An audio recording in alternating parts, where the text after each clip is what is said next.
Olá, amigos evolutivos. Nós estamos aqui dando início ao primeiro programa de parapsiquismo interassistencial. Parapsiquismo é um programa da Comunicons e nós estamos hoje iniciando com a apresentação do apresentador, que é Mário Oliveira, engenheiro, psicólogo e coordenador da Associação Internacional de Parapsiquismo Interassistencial, a CIP. E nós estamos aqui hoje apresentando o professor João Ricardo Schneider. E nós vamos estar falando sobre a importância da história do parapsiquismo. O parapsiquismo é importante para todos nós sabermos utilizá-lo e sabermos como isso surgiu ao longo dos séculos, dos milênios, na nossa vida. E nada melhor para entender bem o parapsiquismo como entender sobre o parapsiquismo. Estudar sobre parapsiquismo, estudar a história do parapsiquismo. E o professor João Ricardo, ele está desenvolvendo aí um livro, está para ser publicado em breve, que fala exatamente da história do parapsiquismo ao longo da nossa vida aqui diária. João Ricardo, qual é a importância de se estudar a história do parapsiquismo? Olá, Mário. Olá, pessoal. É importante entender a importância da história do parapsiquismo. A gente pode começar antes pensando na importância de se estudar a história. Da mesma maneira que se você pegar uma pessoa e tirar a memória dela, você descaracteriza essa pessoa. A memória de uma pessoa é fundamental para formar a personalidade dela. Do mesmo modo, a história ela funciona como se fosse a memória coletiva da sociedade. Ok. Então, você, através do estudo da história, você estuda as experiências, tentativas e erros, o que deu certo, o que funcionou, o que não funcionou, para que a gente não repita os mesmos erros novamente.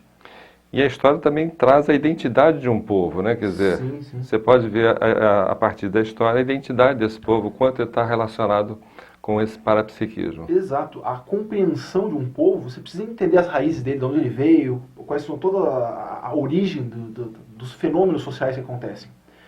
E do ponto de vista do parapsiquismo, aí entra toda uma abordagem da consciência. Porque o tipo de percepção e de relação que se tem parapsíquica com a realidade extrafísica, ela sempre ocorreu. Isso aí é natural desde o início da humanidade e ele sempre ocorreu. Quem estuda o parapsiquismo hoje tem uma grande chance de já estar vinculado com esse tema há muito tempo.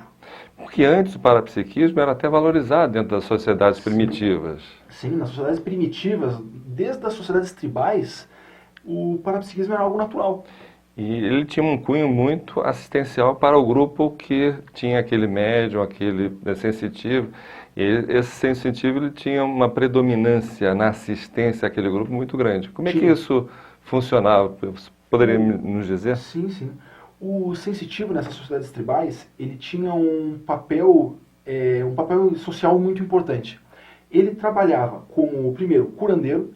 Ele era a pessoa que realizava curas, tanto do ponto de vista de energização, quanto do ponto de vista de dar medicamentos, etc. Principalmente com plantas medicinais. Exato. Então ele era o curandeiro. Segundo ponto, ele era o protetor da tribo do ponto de vista extrafísico. Então, se tinha alguém na tribo começava a ter pânico noturno, não dormia à noite, ou era... Algum tipo de possessão também? Possessão, transe parapsíquico. Quem era a autoridade para atender eles era o sensitivo. Também existe a função oracular, que era a hora que a tribo precisava, de alguma forma, tomar uma decisão, colocava o sensitivo em transe para fazer perguntas para ele. E ele dava orientação, então, para assuntos estratégicos dentro daquela comunidade. Sim. Várias situações, a tomada de decisão passava por esse processo. E a gente vê isso na Grécia Antiga, a gente vê essa menos se reproduzindo essa menos de uma forma mais técnica, né? Exato. No Egito, na Grécia, e depois você vem vindo até hoje, as sessões espiritualistas continuam repetindo a mesma coisa, né? Perfeito. São milênios. Então, desde a antiguidade, você vê que o parapsiquismo ele tem um padrão de funcionamento, o sensitivo ele desempenha certas funções sociais e é importante para quem quer desenvolver o parapsiquismo entender esse processo todo. E a importância que isso levava para aquela comunidade. Sim. Sim. E o que houve para, ao longo dos anos, o parapsiquismo ser tão assim discriminado dentro da nossa sociedade? Bem, desde a da antiguidade, também é algo histórico, que quando alguém ou algum grupo quer exercer controle sobre a sociedade, uma das primeiras coisas que é reprimida é o parapsiquismo. Então, a gente pode pegar dois casos assim, que me vêm à cabeça rapidamente. Um é o processo judaico, quando Moisés, ou pelo menos é o que está escrito na tradição bíblica, né? Quando Moisés quis controlar a sociedade ali, colocar ordem, colocar regras, uma das primeiras regras que ele criou, ele proibiu a prática parapsíquica. Está lá na Bíblia, acho que é Deuteronômios 18:10. Chama lá, a proibição de Moisés. Ele proibiu qualquer tipo de processo que ele considerasse parapsíquico, bruxaria, de adivinhação, porque era uma tentativa de controlar essa sociedade. Porque o sensitivo, de alguma forma, tinha um poder, Tinha um poder. que poderia estar subjugando, né, alguém que tivesse um interesse sobre aquela sociedade. Porque para que um líder pudesse exercer a autoridade dele, se viesse um sensitivo, mediunizasse e desse um comunicado diferente, aquilo colocava em dúvida a autoridade do líder. Do líder. Então aquilo ameaçava. Um outro que me vem à cabeça é o movimento, por exemplo, que o catolicismo fez contra o parapsiquismo. Nos primeiros séculos, ali, o que eles chamam de cristianismo primitivo, do século I, II, existiam muitos movimentos que eles praticavam parapsiquismo, que os cristãos entravam em transe, que davam comunicações em transe, mas o que acontece? Cada sensitivo acabava dando uma opinião, uma interpretação diferente sobre o pensamento cristão. E o catolicismo não ia conseguir criar um dogma fixo e ortodoxo se tivesse cada sensitivo dando uma opinião diferente. Então eles acabaram com o parapsiquismo e concentraram a autoridade toda na Bíblia. Então, toda vez que alguém tentava exercer um controle sobre o pensamento e sobre uma população, acabava reprimindo também o parapsiquismo. E com isso nós perdemos uma série de habilidades que todos nós tínhamos e de interação com essa, vamos assim dizer, conexão com o extrafísico, em que foi subjugado a um processo dogmático. Sim, e inclusive, para fortalecer essa proibição, é muito comum estimular o sentimento de culpa e medo. Então tem muita gente hoje que, no momento que vai começar a desenvolver o parapsiquismo, sente o processo do medo, da culpa, porque inclusive já foi perseguido no passado, reprimido no passado. Então isso tudo precisa ser entendido para que o desenvolvimento parapsíquico atual nosso ocorra de maneira mais fluida. Sim, mas nós temos ainda resquícios de todos esses movimentos de perseguição. Sim. Quer dizer, e como é que essa perseguição, principalmente pegando a Inquisição, como é que isso aí surgiu? Como é que uma religião que se diz assistencial, como é que ela vai perseguir exatamente aquelas pessoas que têm maior conexão com as entidades extrafísicas? O comportamento, por exemplo, da igreja com relação ao parapsiquismo, ele sempre foi assim, bem questionável. Pelo seguinte, se um sensitivo ele estava totalmente alinhado com o pensamento deles, eles chamavam de santo. Se o sensitivo destoava do pensamento deles, era bruxo. Então, os dois extremos, que é de um lado os santos, do outro os bruxos, eram sensitivos. E a Inquisição, ela surgiu no século XIII justamente para combater um dos movimentos que começou a questionar o catolicismo, que foi os cátaros. Foram os cátaros. Então os cátaros do sul da França começaram a questionar a autoridade da igreja, a autoridade do papa, dos padres.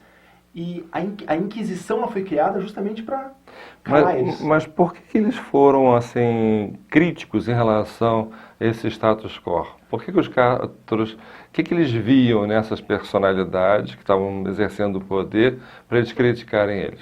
Eles diziam, sim, é evidente que os cátaros tinham vários conceitos, né? Mas eles, por exemplo, questionavam a autoridade da igreja como intermediária entre o indivíduo e qualquer entidade superior, vamos dizer assim, Deus, o nome que eles quisessem dar, né? Então eles questionavam a igreja enquanto intermediário. Eles não aceitavam, por uma questão de princípios deles, o processo dos juramentos, que era uma estrutura da sociedade medieval. Que assim, existe um rei, o rei tem os duques, cada duque jura lealdade ao rei. Daí depois você tem os condes, cada conde jura lealdade aos duques. Toda a estrutura social é organizada a partir disso. E os cátaros falam, eu não preciso jurar, porque a minha palavra já basta. Se eu falei, está falado, não preciso ficar jurando. Então eles questionavam isso e eles tinham práticas parapsíquicas. Eles tinham, por exemplo, o consolemã, que era uma técnica de energização que eles... Era uma iniciação que eles davam a partir de uma energização. E tudo isso para a igreja foi extremamente agressivo. A igreja tentou combater, mas a hora que a igreja percebeu e tentou combater eles, todos os nobres da região do sul da França, eles já estavam envolvidos de certa forma no movimento. Já tinham parentes, primos que eram cátaros, e aí os nobres não apoiaram a igreja entrou com a cruzada e depois com a Inquisição para abafar o movimento de vez. Quer dizer, mais uma vez matando pessoas em nome de Deus. Sim. Mas havia também um questionamento da coerência entre a fala e a prática dessas pessoas também, né? Sim. Que eles também combatiam muito isso. Quer dizer, eu falo em nome de Deus, mas ajo em nome de quem? Aqui Sim. na Terra, né? Exatamente. Isso também criou uma polêmica muito grande. Quer dizer, aceitem o que eu falo, mas não olhem para o que eu faço, né? Isso aí ficou muito evidente na época, né? Ficou muito evidente e os cátaros apontavam isso no poder, né? no clero, assim, né? Isso, abertamente, Abertamente. né? E isso também fortaleceu a perseguição a eles, né? Sem dúvida. Quer dizer, na hora que você vê uma incoerência muito grande dentro de um processo dogmático, né? E essa incoerência nós vemos até nos dias atuais. Quer dizer, você vê uma série de pessoas, entre aspas, santas, né? Ou professando uma religião, ou dentro da liderança religiosa, com postura totalmente fora do contexto religioso ou do contexto assistencial. Exato. Então, resgatar esse parapsiquismo inicial em que as sociedades estavam envolvidas nesse processo de assistir, de ajudar, de levar para o melhor caminho, para o caminho mais ético.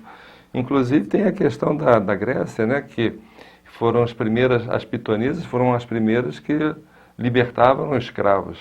Sim. Isso é para a gente pensar seriamente. As pitonisas, lá, os oráculos lá da Grécia, estimulando os senhores de escravos a libertar os seus escravos. Numa sociedade que era toda dependente da escravidão. Da escravidão. Então elas eram assim agentes de mudança, né? Então, quer dizer, e a mudança para melhor. E elas tinham o poder, inclusive, de instituir um rei. Elas estavam, as pitonisas na Grécia, elas estavam acima do poder político.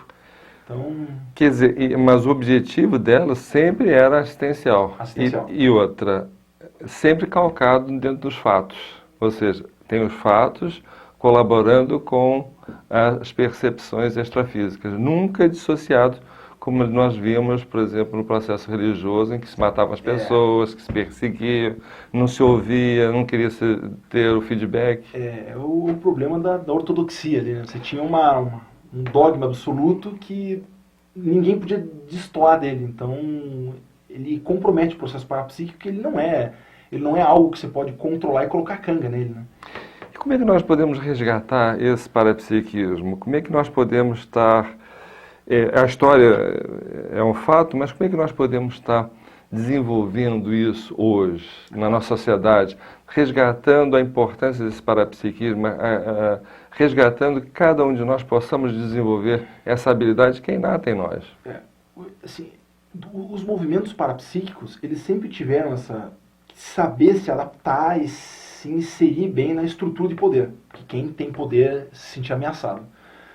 É importante que hoje, quando a gente aqui da Conscienciologia, falando em desenvolver o parapsiquismo abertamente, a gente, primeiro, cada um em nível individual, trabalhe com seus medos, com as suas fobias, com as suas limitações, faça as reciclagens para conseguir ter um parapsiquismo de maneira mais saudável.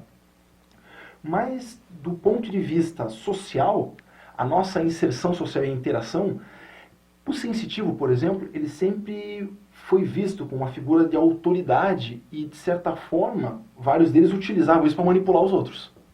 Então, isso tudo é algo que tem que ser evitado porque depõe contra os movimentos parapsíquicos. Então, isso tem que ser evitado. E como é que a gente poderia estruturar um desenvolvimento assim mais abrangente em que isso poderia ser evitado? O que eu vejo é que a percepção parapsíquica ela tem um caráter subjetivo que, se um sensitivo ele tenta impor a percepção dele como verdade para os outros, ele ou influenciar o outro a partir da percepção dele, ele escorrega. Então, o princípio da descrença, nesse caso, é muito importante. Perfeito. O sensitivo vai falar, eu tive uma percepção assim, assim, assim, mas não vá no meu bico.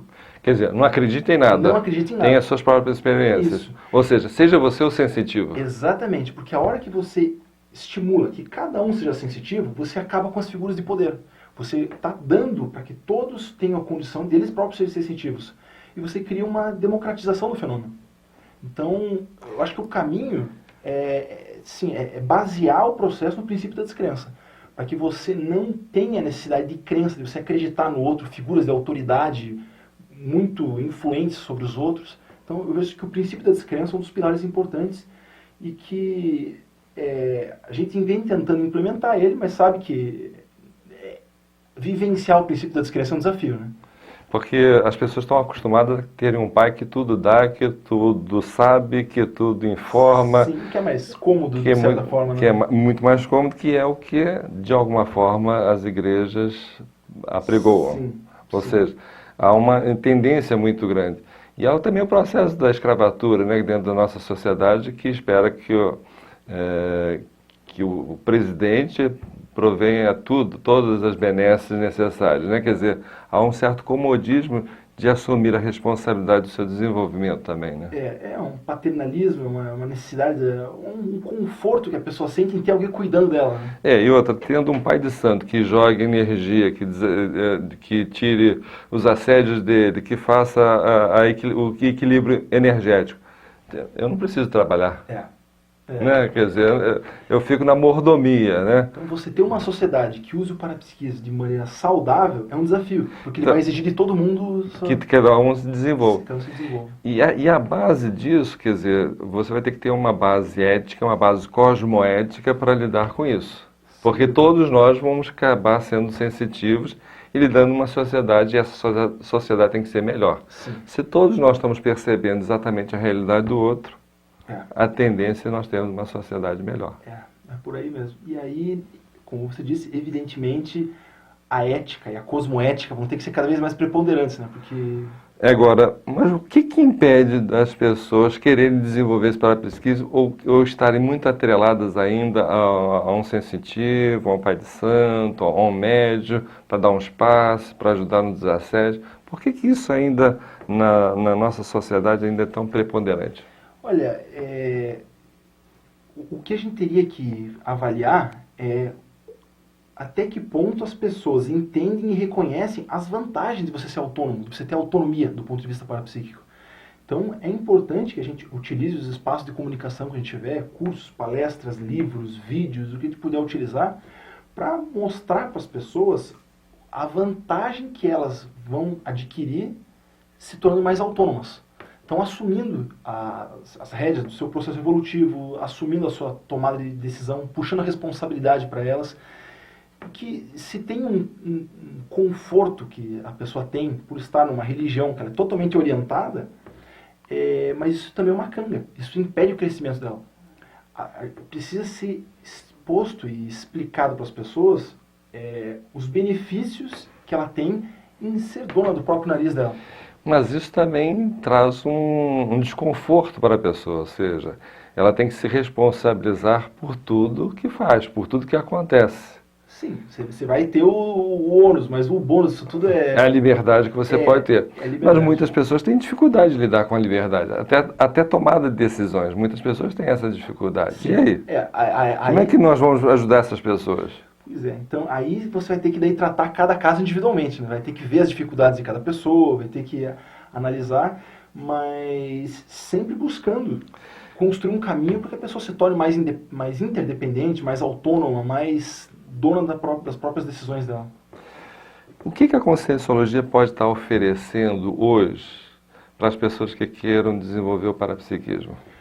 A Conscienciologia, do ponto de vista histórico, ela tem alguns diferenciais interessantes. Existe uma proposta de desenvolvimento parapsíquica clara na Conscienciologia hoje. Se perguntar para outros movimentos que existem hoje disponíveis, como é que uma pessoa faz para desenvolver o parapsiquismo? São poucas que têm um caminho para seguir. Na Conscienciologia você vai dizer, olha, existe o estado vibracional, que é fácil de se vivenciar, você vai lá, aplica, você ensina a técnica e a pessoa replica. A pessoa vai começando a ter traquejo com as energias dela, sentir como é que funciona o processo energético. A hora que a pessoa reconhece para a vida dela a importância do trabalho com as energias, e principalmente o papel de cada um de nós como assistente, ela começa a tomar consciência e refletir seriamente a respeito de outras ferramentas que existem na Conscienciologia. Uma grande ferramenta evolutiva e de desenvolvimento parapsíquico que existe na Conscienciologia é a TENEPS. Então é um outro... Me fale um pouco mais da TENEPS, é um assunto interessante, que é colocar o parapsiquismo na prática, né? Sim. O processo interassistencial na prática. Sim. Me fale um pouco mais sobre a TENEPS para os nossos espectadores. A TENEPS, ela consiste numa técnica assistencial em que o sensitivo, ele adota um horário específico e se recolhe na casa dele, no ambiente intrafísico dele, e faz um processo de doação de energias, de esterilização de energias, por aproximadamente 50 minutos. E esse trabalho energético ele é impessoal, é um objetivo de ajudar o maior número de pessoas da melhor forma possível, e ele é recorrente, ele é diário, e o ideal, assim, a técnica sugere que ele seja por resto da vida. Esse processo assistencial da TENEPS, ele é algo que formalmente, apresentado de maneira formal, ele é inédito na história. Então, é um dos grandes diferenciais que a Conscienciologia oferece hoje para o desenvolvimento parapsíquico. Porque existe, a hora que a pessoa começa a desenvolver o parapsiquismo dela, publicamente, existe o processo de idolatria, gurolatria, o risco de entrar em processo de manipulação, começar a ter seguidores e dependentes. Então, existe um lado que o sensitivo tinha que aprender a lidar com isso. A TENEPS permite que a pessoa ela se desenvolva do ponto de vista parapsíquico, ajudando os outros de maneira ostensiva, consciente, lúcida, mas ela consegue ser mais discreta do ponto de vista intrafísico também. Ela ajuda as pessoas, às vezes sem as próprias pessoas estarem conscientes disso. Na grande maioria dos casos. Na grande maioria dos casos. Então, do ponto de vista histórico, tanto o estado vibracional quanto a TENEPS são grandes ferramentas que a Conscienciologia oferece para o desenvolvimento da pessoa. E o que é interessante no caso da TENEPS é que você vai fazer uma atividade assistencial em que os maiores beneficiários são os próprios familiares. Sim. Começando pela própria pessoa. Ou seja, ele não vai precisar mais de religião, não vai precisar de situações como ter um médico para fazer o descarrego dele, para fazer o desassédio dele. Ele mesmo é autossuficiente nessa condição. Então, só tem benefícios, no sentido dele ter uma autonomia multidimensional, nessa transição de lidar com ambas as dimensões. E, além disso, ele poder preparar já a própria ida, a volta para o seu lar extrafísico, ou seja, porque nós não somos daqui, dessa dimensão intrafísica. Nós temos uma dimensão extrafísica que nós procedemos. Então, na medida que nós dessomarmos ou morrermos nesta dimensão, nós vamos estar atuando no extrafísico. E a TENEPS, na realidade, é uma preparação para a nossa própria morte, para a nossa dessoma. Ou seja, deixar de trabalhar aqui para fazer assistir do outro lado. Você já está preparando o teu trabalho do outro lado, né? E aquela história de encosto, nós não vamos fazer encosto com ninguém, né? Quem pratica... Já está arregaçando a manga desde já, né? Desde já. Ou seja, está preparando para você ter uma dessoma mais adequada, mais positiva, em que não haja necessidade de estar prejudicando a vida de ninguém. Sim. E do ponto de vista histórico, isso é inédito. Não existe uma outra linha que tenha formalizado isso dessa maneira. Mas os sensitivos lá do passado também faziam esse tipo de trabalho. Faziam. O que a gente percebe hoje é que a TENEPS, do ponto de vista evolutivo, ela acaba sendo uma consequência inevitável. em algum momento na evolução da consciência, ela percebe a importância dela esterilizar as energias dela para ajudar os outros. Então, em qualquer momento da história, se você fosse olhar, você iria encontrar sensitivos que faziam um trabalho energético. Ele poderia dizer assim, como por exemplo Apolônio de Tiana, que dizia assim, que ele reservava a manhã dele para entrar em comunhão com os deuses e fazer um processo de meditação. Até que ponto, naquele horário, ele não estava fazendo um trabalho ostensivo de doação de energia? E até encaminhando as pessoas que acabavam de morrer para um ambiente mais adequado, que é o que acontece muito na TENEPS. Exatamente. Então, se você for olhar, vários sensitivos ao longo da história, eles tinham procedimentos que eles se recolhiam por algumas horas por dia para fazer um trabalho. E isso era inspirado pelos amparadores? Possivelmente. Tudo indica que havia uma inspiração, né? Quer dizer... Ele começava a ver a psicosfera dele cheia, ele falou, eu preciso dar conta disso. Então começou a atender aí com inspiração, etc. Não, o que é interessante você trouxe aqui, quer dizer, a pessoa começa a ter uma interação com essas consciências que já morreram, que estão do outro lado, que estão passando às vezes uma série de dificuldades, e ele precisa dar conta disso. Dar conta disso.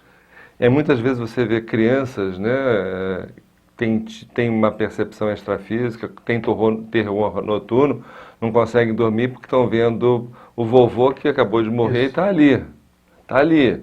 E mamãe não quer saber de nada disso. Meu filho, você tá louco, não é nada disso, não é nada disso. E ele está percebendo. E aí, como é que fica isso? É verdade. E ainda, para piorar, às vezes ainda essa mãe leva no centro espírita para bloquear os chakras da criança. Né? Pois é, de vez de melhorar, explicar piora, né? e explicar, e sabendo que ele pode encaminhar o vô que acabou de dessomar, que acabou de morrer, que ele pode estar dando um encaminhamento positivo, para quem faz TENEPS isso é o dia a dia, é o trivial. Muito interessante. Bom, vamos voltar um pouquinho mais da história do parapsiquismo. Me fale, por exemplo, daqueles pilares, daquelas personalidades que foram ícones ao longo da história, que fizeram a diferença dentro desse processo todo assistencial parapsíquico. Podemos pensar em alguns. Por exemplo, tem a turma lá da China Antiga, que tem uma personalidade que é um símbolo do pensamento parapsíquico na antiga China, que era o Lao Tse. Lao Tse, pelo que as crônicas contam, ele circulava as energias dele, ele morava numa caverna, ele trabalhava suas energias, ele tinha todo um processo parapsíquico e que acabou se tornando tradicional na China. Até hoje, na China, o pessoal fala do Qi, do Qigong, da circulação de energias, etc. Isso é uma influência do taoísmo, que vem lá de Lao Tse. Então, é uma personalidade... que vale a pena ser registrada, porque o trabalho dele está até hoje. Está até hoje. A questão do Qigong, né, que está presente até hoje. Todo o né? processo da medicina tradicional chinesa, a acupuntura, tudo está baseado nesses conhecimentos taoístas. Então, aí é um legado milenar. E é um legado que não se pode perder. Não se pode perder. Não se pode perder. Tem que se aproveitar esse conhecimento que é inato da China, para a partir disso trazer o povo para se desenvolver. E os reflexos disso estão na acupuntura, no shiatsu, numa série de práticas super assistenciais. Sim. Outro grande caso assim, significativo da antiguidade é o filósofo grego Pitágoras. Pitágoras, ele era um grego, foi ao Egito e à Babilônia estudar, voltou para a região ali da Itália, que chamava Magna Grécia na época, e fundou uma escola. E nessa escola, ele tinha todo um processo de iniciação, ele ensinava os alunos dele a terem retrocognições, a terem fenômenos parapsíquicos. Então ele criou uma escola, que ele tinha mais de 600 alunos, e é uma escola muito significativa, que influenciou todo o resto da filosofia grega. Sócrates, Platão, toda aquela turma lá foi influenciada pelo pensamento pitagórico. E até o próprio Apolônio de Tiana. Apolônio de Tiana era um neopitagórico, né? Então toda uma turma foi influenciada pelo pensamento e pela escola de Pitágoras. Então esse é um outro grande pensador do parapsiquismo. Da antiguidade. E vindo mais para próximo, quem que você poderia eleger aí como um pilar dentro do parapsiquismo da humanidade? Mais próximo a depois dessa antiguidade, 2000 anos atrás para cá. Então, por exemplo, nós temos entre os árabes uma personalidade, por exemplo, que eu acho a mais notável do ponto de vista parapsíquico na história da cultura islâmica, é um sensitivo chamado Ibn Arabi, que é um cara que viveu na Andaluzia, na Espanha, no século acho que 12, século 13, e ele escreveu por psicografia, mais de 800 obras. Ele escrevia livros de relatos projetivos, tanto que os livros de relatos projetivos dele influenciaram a Divina Comédia, do Dante Alighieri depois. Olha, interessante. Então era um grande sensitivo. Isso Mas o Dante Alighieri também era um iniciado. era um iniciado, mas nas iniciações dele ele teve acesso à literatura do Ibn Arabi, que era um Entendi. espanhol. Então, Mas ele também tinha projeção, Tinha. esse processo de energia, ele entendia bem do assunto. entendia bem do assunto. Pode pegar mais na época do Renascimento, ali, por exemplo, Nostradamus, que foi um grande pré-cognitor. Nostradamus, ele até hoje ele é visitado, vamos assim dizer, né? Por que você acha que o Nostradamus ele teve assim uma projeção tão grande que até hoje se fala, por exemplo, falou do Torres Gêmeas, tá lá nas Centúrias do Nostradamus. Por que se ainda fala tanto dele? Eu vejo assim, rapidamente pensando dois aspectos para isso. Primeiro, ele acertou muita coisa. Ele chegou ao ponto de falar do que a gente entende hoje, que ele estava descrevendo a Segunda Guerra Mundial, e falar de uma personalidade que era o líder, um dos líderes da Segunda Guerra, que ele chamou de Richter. Que errou por uma letra, né? Errou por uma letra. Então, isso, ele descrever algo que iria acontecer 400 anos depois dele, é impressionante. Então, a quantidade de acertos dele é muito grande. O segundo aspecto pelo qual ele é revisitado o tempo inteiro é que a maneira com que ele escrevia era uma linguagem simbólica e figurada que é passível de interpretação. Então sempre tem alguém tentando reinterpretar os textos para encontrar alguma outra coisa. Mas você acha que ainda tem alguma coisa para ser descortinado nas centúrias? Os especialistas de Nostradamus, eu não sou um especialista, mas o pessoal que é especialista diz que ele fez previsões até o final do século XX. Então achar alguma coisa daqui para frente é difícil. É difícil. Mas, não se sabe, né? Teria que estudar mais a fundo lá. A princípio já acabou todas as previsões dele. Mas ele acertou muita coisa, então é impressionante. Tá. Mas ele também, além de ser ter uma panorâmica projetiva do que ia acontecer no futuro, ele também foi um grande assistência. Ele fez muita assistência, né? E como médico, nas pestes que ele perseguiu. Ele foi uma pessoa que chamou muita atenção pelo trabalho que ele fez de assistência durante o período de peste, né, na Europa, né? Na Europa. Enquanto todo mundo fugia do lugar da peste, ele enfrentava lá para fazer assistência, porque alguém tinha que fazer aquilo. Agora, ele meio que foi combatido pela medicina tradicional na época. Por que ele foi tão combatido pelos seus pares? A medicina tradicional na época, ela era baseada num médico romano que é Galeno, que tinha lá aquela teoria dos humores, e Nostradamus não seguia essa linha. Então, e seguia também uma linha da higiene, né? Quer dizer, uma linha que a maioria dos médicos não estavam preocupados. Até foi a principal razão pela qual ele não morreu na peste. Exatamente. Porque ele valorizava a questão da higiene. Né? Mas como é que ele captou essa ideia? Da higiene. Você sabe alguma coisa com relação a isso? Não. Eu tenho a impressão que ele tinha uma conexão muito grande com os amparadores, com a equipe extrafísica, daquelas processos de previsões.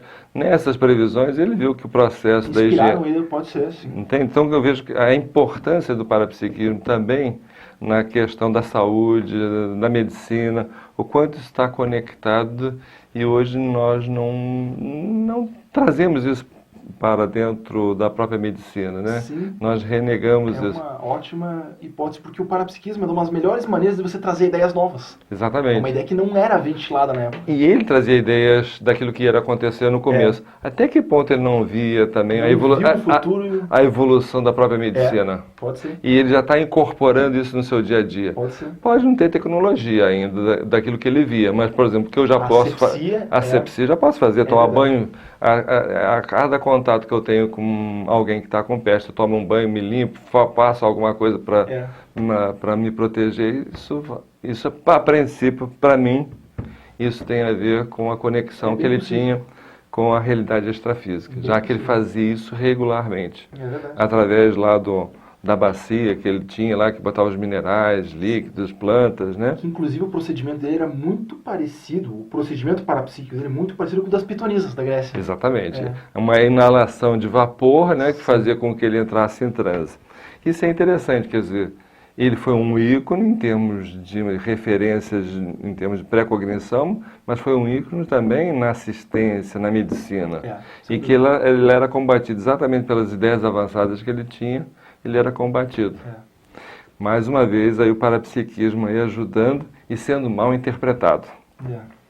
Mas me fale mais de outros aí, por exemplo, temos o Mesmer também. Que é mais ou menos da mesma época.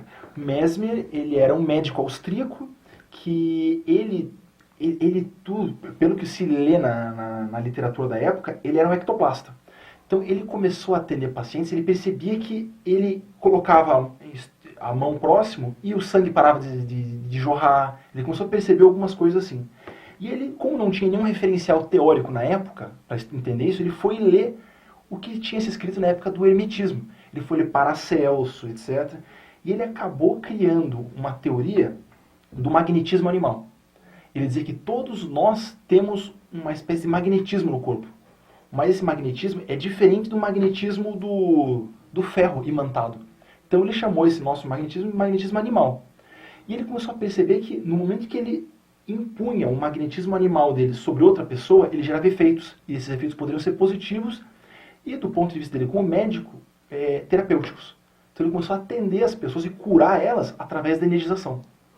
E ele via que tinha melhoras significativas, inclusive com pessoas que estavam totalmente desequilibradas ou tidas como malucas. Sim. Até que ponto ele não fazia o desassédio ou tirava a pessoa da possessão e ele ficava bem? Sim, ele fazia um processo de desassédio, ele fazia um processo de equilíbrio, ele começou a estudar a polaridade do energossoma e de que maneira ele podia energizar a pessoa e colocá-la em estado de equilíbrio. Ele chegou até a curar um caso de cegueira de uma menina. Uma cegueira psicológica. Cegueira psicológica, assim. Que ele atendia casos que eram pessoas ditas como loucas, desequilibradas, e ele colocava a pessoa equilibrada. Então, ele tem diversos casos. Quer dizer, mais uma vez, aí, o parapsiquismo, o processo da energia, o domínio das energias num processo interassistencial. Sim. A característica dele... Agora, ele foi muito combatido. Foi muito combatido. Primeiro, pela igreja. Claro. Segundo, pelas academias de medicina. E ele chamava os médicos, ele falava, vocês não precisam acreditar em mim, venham ver aqui o resultado do meu experimento. E ele atendia a pessoa na frente dos médicos. Mesmo assim, eles não queriam acreditar. Não. Os dois principais rivais que combateram ele a vida inteira eram os dois médicos, o oftalmologista e o médico da Imperatriz da Áustria. Por quê? Porque essa menina cega, que tinha cegueira psicológica, que ele curou ela era atendida por esses dois médicos. E eles não davam jeito de curar ela. E o Mesmer jogou energia e a menina ficou boa. Então, os médicos se sentiram agredidos pelo sucesso do método dele.